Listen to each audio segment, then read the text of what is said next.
makes it clear that we sought to assist that regime, we gave aid to it, and our disappointment is a disappointment that is mirrored by leaders of the Contra movement, many of whom were part of the original revolution against Somoza, who fought to install a Sandinista revolution that they believed would be a democratic revolution, and they have been bitterly disappointed as it has become increasingly clear that far from being a democratic revolution, it is a totalitarian one.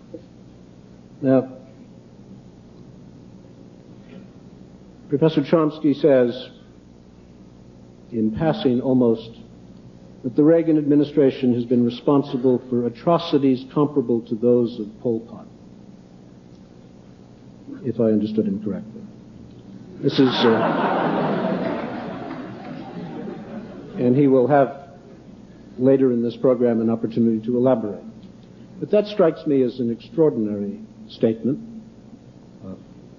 Many of you are familiar with the atrocities of the Pol Pot regime, in which hundreds of thousands of people have died, and in many cases in a particularly brutal way.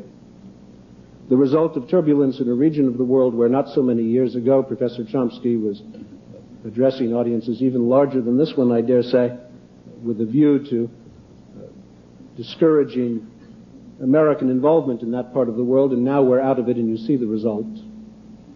You see the result in the people who take to the sea in boats that frequently sink to escape the Vietnam, whose independence Professor Chomsky thought was a desirable outcome. You see it indeed in what is going on now in Cambodia, in the Vietnamese occupation of Cambodia, which is sustained and nurtured by Soviet assistance, both monetary and military. Now, shifting for a moment to the Middle East. The United States, Professor Chomsky says, has blocked a political settlement in the Middle East since 1971. As we look at the recent history of the Middle East, perhaps the only progress toward stability and a settlement in the Middle East has been that diplomatic activity that was nurtured by the United States, and I have in mind in particular the Camp David Accord, which at least ended the mortal hostility of Israel and Egypt, which threatened and indeed brought about wars, but threatened wars of even greater severity and destruction. It is only a step, and it does not go nearly far enough. But to accuse the United States of blocking movement toward a settlement when it has in fact been the instrument of such movement toward a settlement as we have had strikes me as bizarre indeed. Now, the simple fact is that it is very difficult to persuade our friends in Israel that they should sit down at the negotiating table and conclude an agreement in which they would give up territory that now provides some measure of physical protection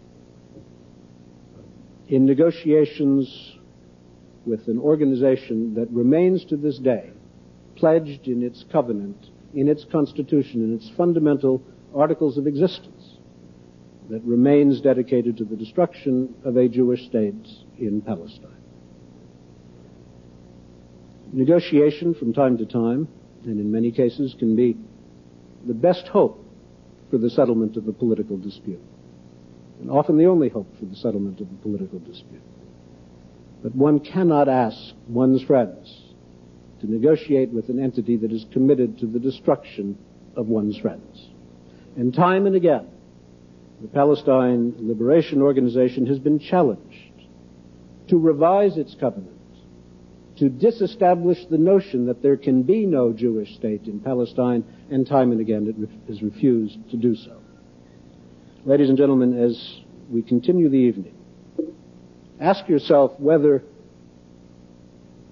the adumbration of documents that you haven't seen and I haven't seen, and the weight and the consequence of which it is impossible to estimate, bears up against your impression of where the United States has been in the post-war period and your sense of what the United States represents both at home and around the world.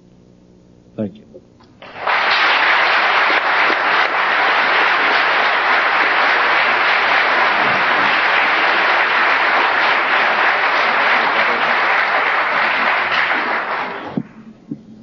In a moment, I'm going to ask Professor Chomsky if he'd like to put a couple of questions to Mr. Perle. But before I do that, let me say that now would be an opportunity for you to jot down a question and to pass it towards the aisle closest to you. We will have several people who will be collecting these questions. Let me point out that there are people who are not in the auditorium who are following this dialogue on radio or television, and therefore they will not be able to hear were you to ask a question from the audience. So we're asking that you jot down your questions and pass them to the nearest aisle. You'll have another chance to do that a little later on, but this would be a good opportunity. Professor Chomsky, a couple of questions. Well, actually, I think let me make a comment first. When Mr. Perle said that he preferred to go second, and I said I had no objection, I assumed that we would keep to the format, the usual